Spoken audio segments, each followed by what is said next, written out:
नमस्कार साथियों, प्रणाम। एक बार पुनः मैं अपने YouTube चैनल उपयुक्त ज्ञान एजुकेशनल चैनल पर आप सभी साथियों का हार्दिक स्वागत करता हूं। तो जैसा आपको पता है, हम रेलवे प्रीवियस ईयर जो परीक्षा है उसकी सीरीज़ चला रहे हैं। तो उसमें एक नया वीडियो है।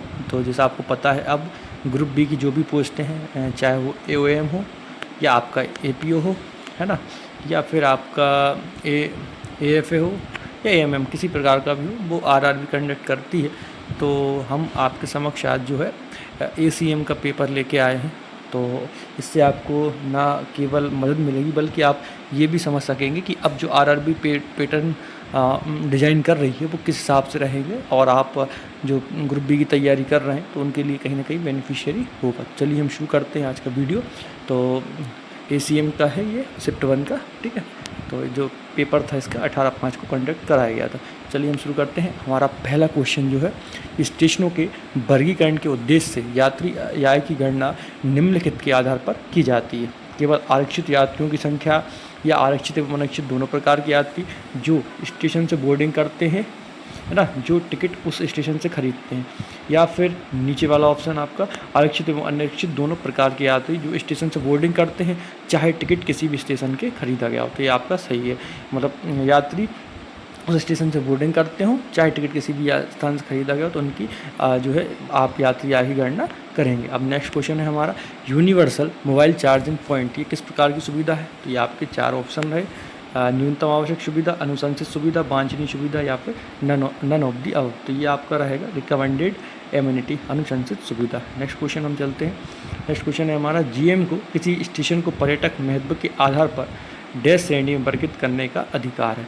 तो ये कैटेगरी है स्टेशन की, इसका जो राइट आंसर है वो है NS4 कैटेगरी के अंतर्गत अधिकार जो है वो आपके GM को प्राप्त है। नेक्स्ट क्वेश्चन हमारा चलते हैं, जो वंदे भारत एक्सप्रेस का वातानुकूलित, मतलब जो आपका AC चेयर कार है, उसका जो फेयर है, मतलब मूल है, वो कितना है।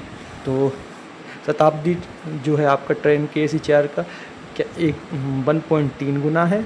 नेक्स्ट ऑप्शन है कि 1.4 गुना है, या फिर 1.2 गुना है। तो इसका जो राइट आंसर है वो हो जाएगा आपका B। तो जो इसका फेयर है वो शताब्दी ट्रेनों की AC चेयर कार की तुलना में 1.4 गुना है। हम नेक्स्ट क्वेश्चन की ओर चलते हैं। नेक्स्ट क्वेश्चन, STT डिवाइस जो आपने देखा होगा TC ट्रेन में रखते हैं, यदि वो खो जाए, उस स्थिति में कर्मचारियों को लापरवाही स्थापित होती है तो निम्नलिखित कार्रवाई शुरू की जाएगी। तो कौन सी कार्रवाई शुरू की जाएगी, मेजर पेनल्टी मिलेगी या माइनर मिलेगी, या ट्रांसफ़र कर दिया जाएगा दूसरे डिपो में। तो इसका जो राइट आंसर है वो है मेजर पेनल्टी का प्रावधान है। नेक्स्ट क्वेश्चन की ओर चलते हैं। नेक्स्ट क्वेश्चन है हमारा, तत्काल रिजर्वेशन इस मतलब निम्नलिखित को प्रदान किया जाएगा। तत्काल आरक्षण किन को दिया जाएगा, जो पूरा फेयर दे रहे हैं, या निःशुल्क पास धारक है, या रियायती टिकट है, या फिर नॉन ऑफ दी अब।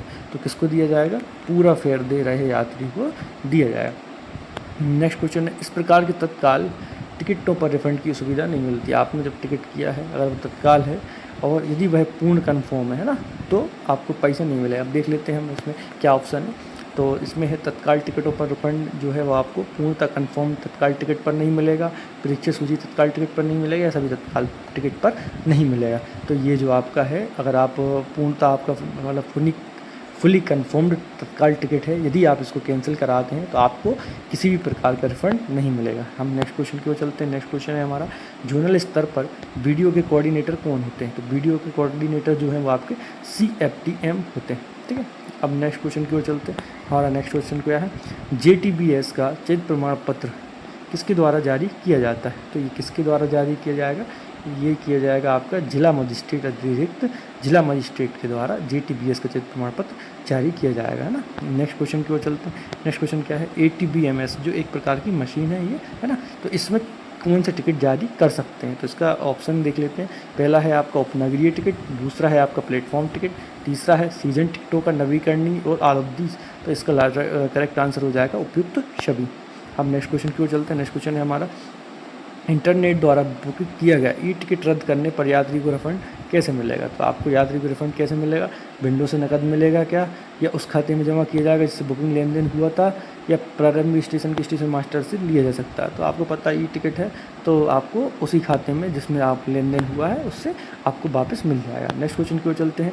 मध्यवर्ती स्टेशनों पर SLR के पार्सल लीज धारकों के लिए लोडिंग अनलोडिंग की सुविधा केवल ऐसे स्टेशनों पर दी जा सकती है जिनका उल्लेख लीज धारक ने निविदा प्रपत्र में दिया हो, और पर ट्रेन रुकने का समय कितना होना चाहिए? वहाँ पर कम से कम 5 मिनट ट्रेन रुकनी चाहिए, तब आप वहाँ पर पार्सल लीज धारकों को लोडिंग अनलोडिंग की अनुमति दे सकते हैं।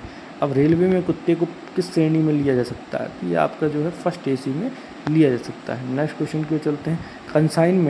कंसाइनमेंट जो मानक वेगों में लोड किए जाते हैं उन्हें अनिवार्य वजन से छूट दी जाती है, परंतु उनमें से डैश रेक को पेमेंट करना चाहिए। ये आपका इसका करेक्ट आंसर हो जाएगा 5%। नेक्स्ट ऑप्शन की ओर चलते हैं। नेक्स्ट ऑप्शन क्या है? आयातित कंटेनरों के मामले में RR चार्ज निम्नानुसार किया जाता है। तो किस अनुसार किया जाएगा? आपको कस्टमर EDI से प्राप्त वजन विवरण, या बंदरगाह क्षेत्र में बेब्रिज से प्राप्त वजन विवरण, या गंतव्य तक पहुंचने के रास्ते में पहले बेब्रिज से वजन विवरण, उपरोक्त में से कोई नहीं। तो इसका राइट आंसर है कस्टमर EDI से प्राप्त वजन विवरण से प्राप्त किया जाएगा। अब इसका नेक्स्ट क्वेश्चन की ओर चलते हैं। निम्नलिखित में से किन वस्तुओं का अनिवार्य 100% वजन से छूट दी गई है? तो किस में दी गई है? पेट्रोलियम कोक, और या मेटलर्जिकल कोक, या खाली कंटेनर? तो दोनों 1 और 2 सही है इसके, ना। नेक्स्ट क्वेश्चन की ओर चलते हैं। नेक्स्ट क्वेश्चन क्या है आपका? निम्नलिखित में से कौन सा कथन सत्य है?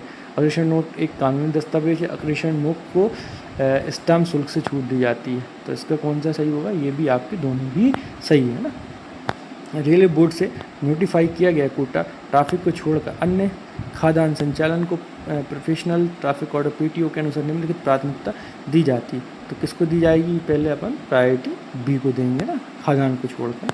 इसके बाद नेक्स्ट क्वेश्चन चलते हैं। ODR के अनुसार रैंकों के आवंटन के लिए सप्ताह में निर्धारित दिन प्राथमिक वर्ग का बिना परवाह किए बिना कौन कौन से हैं? ये आपके ODR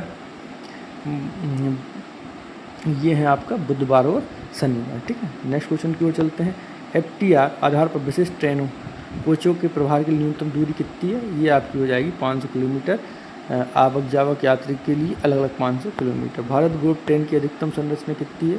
तो ये जो है आपकी 20 कोच हैं इसमें, है ना।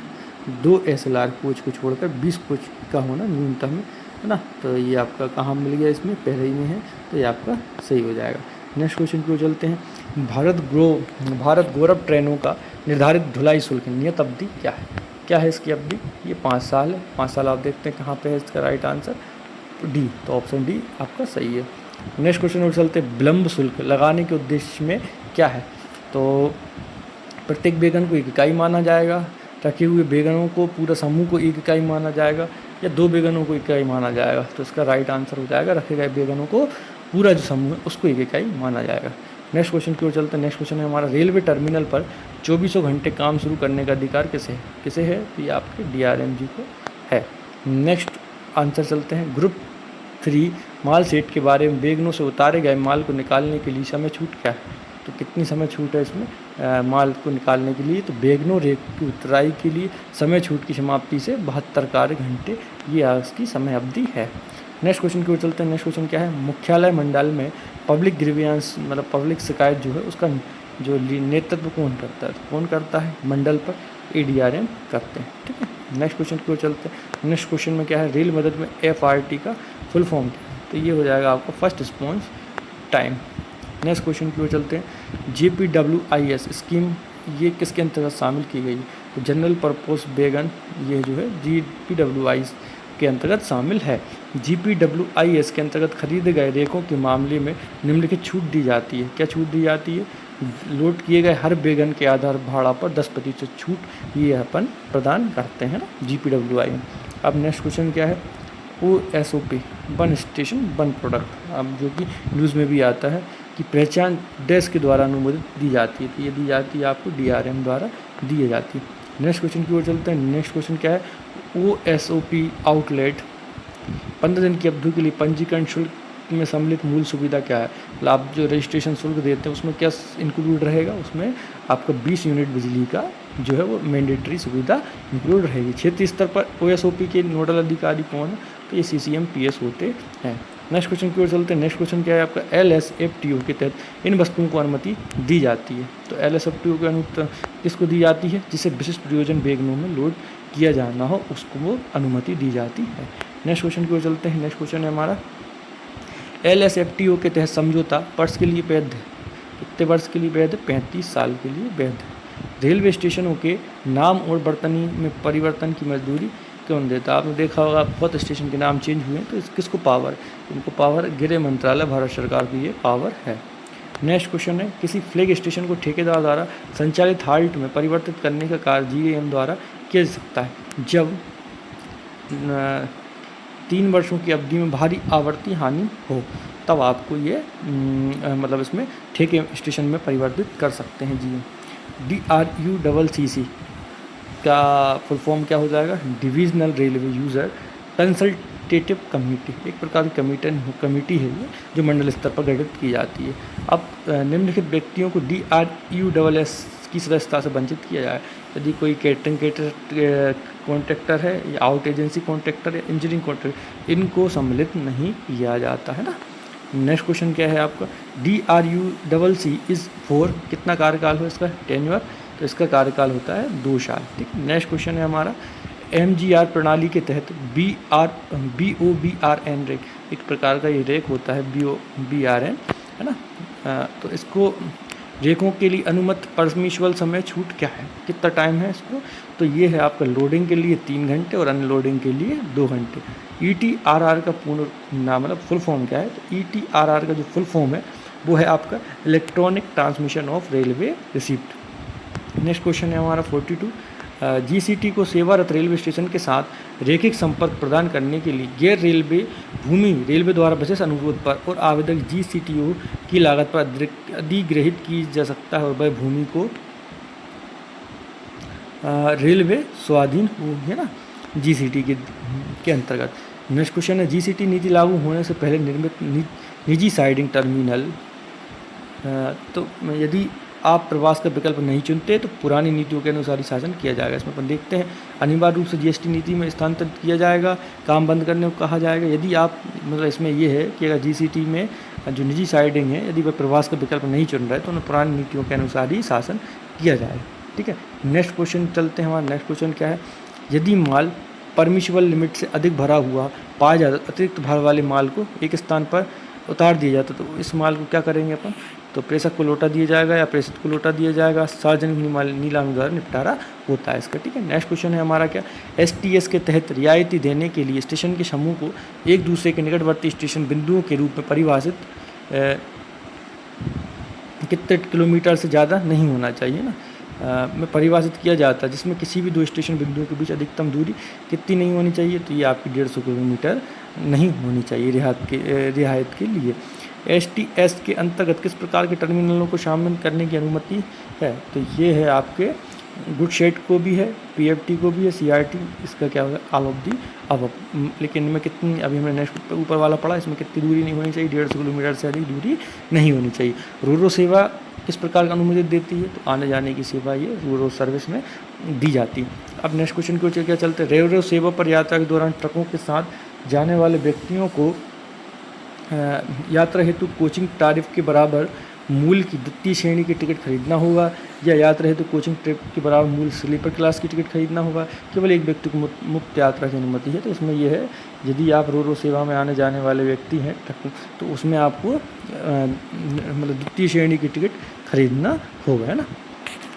अब नेक्स्ट क्वेश्चन की ओर चलते हैं। नेक्स्ट क्वेश्चन क्या है, यदि औसत ट्रिप टाइम 1 घंटे से कम है तो साइडिंग शुल्क लगाया जाता है।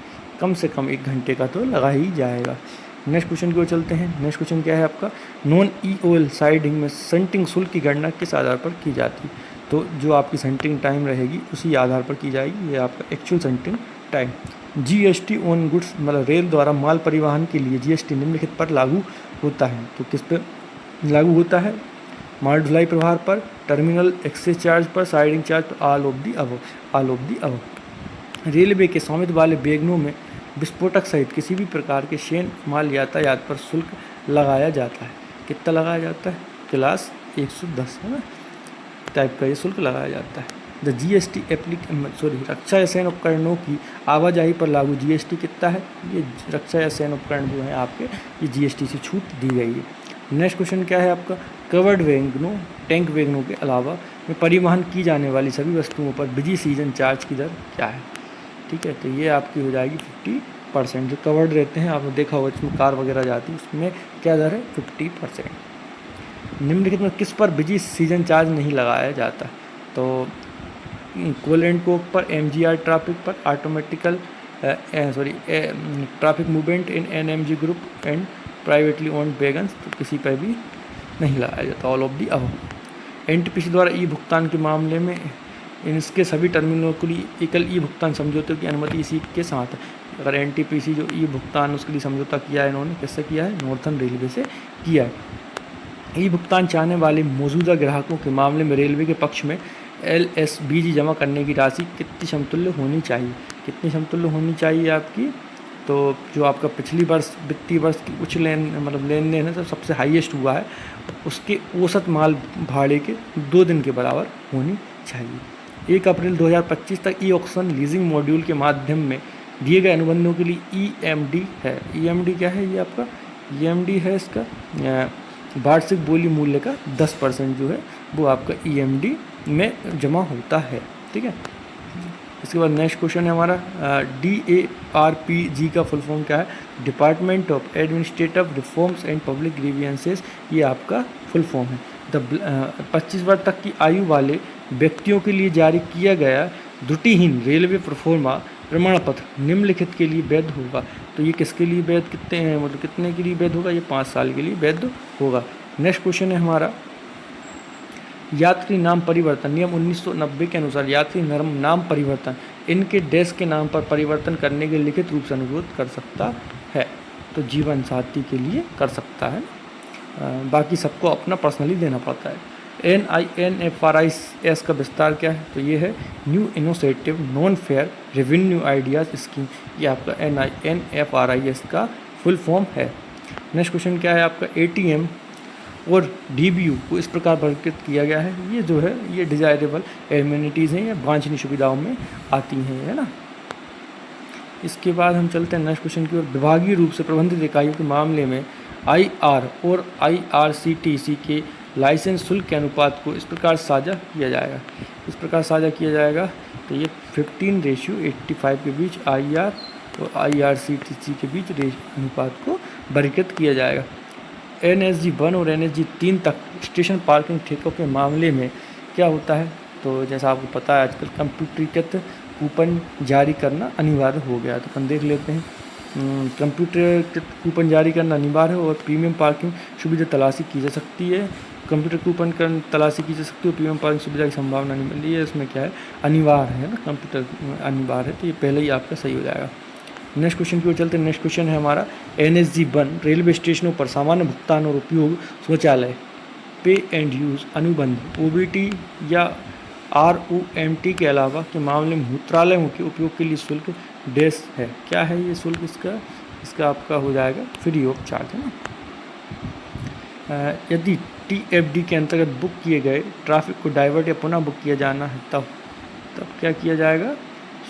संपूर्ण दूरी के लिए समान भाड़ा वस्तु की लागू श्रेणी के अनुसार लिया जाएगा, ये आपका सही है। ठीक है, नेक्स्ट क्वेश्चन है आपको धारा 124 या धारा 124A के तहत मुआवजा के लिए आवेदन दावा न्यायाधिकरण में इनके द्वारा किया जा सकता है। तो किनके द्वारा किया जा सकता है? वह व्यक्ति जिसे चोट लगी हो या कोई नुकसान हुआ हो, वह व्यक्ति प्रभावित व्यक्ति द्वारा विधिवत अधिकृत कोई भी एजेंट या प्रभावित व्यक्ति की नाबालिग होने पर अभिभावक द्वारा, तो सभी के द्वारा किया जा सकता है। नेक्स्ट क्वेश्चन क्या है हमारा? नेक्स्ट क्वेश्चन है आपका निम्नलिखित में से कौन सा दावे का कारण है? कौन सा दावे का कारण हो जाएगा आपका? माल का गलत प्रेषण, ठीक है, मिसडिस्पैच हो गया है, माल की चोरी हो गई है, माल की अधिक ढुलाई, तो ये सभी जो हैं वो दावे के कारण इसमें क्लेम किया जा सकता है। रेलवे अधिनियम 1989 की धारा 106 के अनुसार कोई व्यक्ति बुकिंग की तारीख से डेज के भीतर रेलवे से माल के नुकसान के लिए कंपनसेशन की मांग कर सकता है। तो कितने महीने तक कर सकता है? 6 महीने तक कर सकता है। राजभाषा अधिनियम धारा 3 की उपधारा 3 कब से प्रभावित हुई? ये हुई आपकी 26 जनवरी 1965 से प्रभावित हुई है। नेक्स्ट क्वेश्चन है हमारा राजभाषा अधिनियम 1963 की धारा 7 किससे संबंधित है? तो किससे संबंधित है ये? उच्च न्यायालय के निर्णयों आदि में हिंदी या अन्य राजभाषा का वैकल्पिक प्रयोग से आपकी सेक्शन 7 संबंधित है। भारत देश का राजभाषा क्या है भारत देश की? तो ये आपकी पता है देवनागरी लिपि में हिंदी है, सब लिपि में हिंदी नहीं है, देवनागरी लिपि में हिंदी है राजभाषा। नेक्स्ट क्वेश्चन की ओर चलते हैं। राजभाषा के प्रयोग के संदर्भ में कौन सा राज्य क्षेत्र खा में आता है? तो गुजरात, महाराष्ट्र, पंजाब, ये सभी जो हैं वो ग्रुप बी श्रेणी में आते हैं। संविधान के अनुच्छेद 350 के अनुसार संघ राज्य के किसी अधिकरण प्राधिकरण के समक्ष शिकायत निवारण हेतु आवेदन में किस भाषा का प्रयोग किया जा सकता है? तो किस भाषा का प्रयोग करते हैं? संघ राज्य की किसी भी भाषा का प्रयोग किया जा सकता है। रेल द्वारा चलाई जा रही वह पुरस्कार योजना जो आम जनता और रेल कर्मियों द्वारा दोनों के लिए उनके रेल यात्रा के द्वारा अनुभवों को हिंदी में लिखने की चलाई, मतलब यात्री या रेलवे कर्मचारी अपनी रेल समरी को लिखेगा तो उसको इनाम मिलेगा। तो ये कौन सी है? ये है रेल यात्रा वृत्तांत पुरस्कार योजना। राजभाषा गौरव पुरस्कार योजना किस मंत्रालय द्वारा चलाई जा रही है? तो ये है आपकी गृह मंत्रालय द्वारा। प्रबोध जो है आपका किस कक्षा के समकक्ष की हिंदी योग्यता है? प्रबोध है ना, ये इसमें डिफाइन है 5, 8 ये है, तो इसमें क्या हो जाएगा 5वीं के समकक्ष हिंदी की योग्यता को प्रबोध की माना जाता है ना। नेक्स्ट क्वेश्चन है संविधान किस अनुच्छेद 348 के अनुसार उच्चतम न्यायालय एवं उच्च न्यायालय में सभी कार्रवाई किस भाषा में होगी? ओनली इंग्लिश है ना 348 में, ठीक है। नेक्स्ट क्वेश्चन है यूनिकोड में हिंदी का कौन सा फोर्ट कोड डिफॉल्ट पैटर्न में उपयोग किया जाता है? कौन से किया रहा है यूनिकोड में? आजकल मंगल को करते हैं, तो आपका क्यू जो है पुराना हो गया। एक सेवानिवृत्त रिटायर्ड रेलवे कर्मचारी को 80 वर्ष से 85 वर्ष की बीच आयु प्राप्त करने पर अतिरिक्त पेंशन के रूप में दी जाने वाली मेन पेंशन का कितना प्रतिशत अतिरिक्त पेंशन के रूप में दिया जाता है? तो ये 20% जो है उसको अतिरिक्त पेंशन के रूप में दिया जाता है। नेक्स्ट क्वेश्चन है हमारा रेलवे चिकित्सा सेवा अधिकारियों के अलावा किसी अन्य रेलवे कर्मचारी को दी जाने वाली अध्ययन छुट्टी की अधिकतम अवधि रेल कर्मचारी को संपूर्ण सेवा के दौरान कुल मिलाकर कितनी होगी?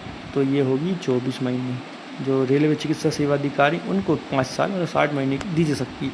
7 CPC के अनुसार अधिकतम जो आपकी पेंशन है वो कितनी है? तो अधिकतम पेंशन आपकी है 1,25,000 जो है अधिकतम पेंशन है। इसके बाद नेक्स्ट क्वेश्चन है IRIFM का फुल फॉर्म क्या है? तो ये है आपका Indian railway institute of financial management जो है उसका फुल फॉर्म है।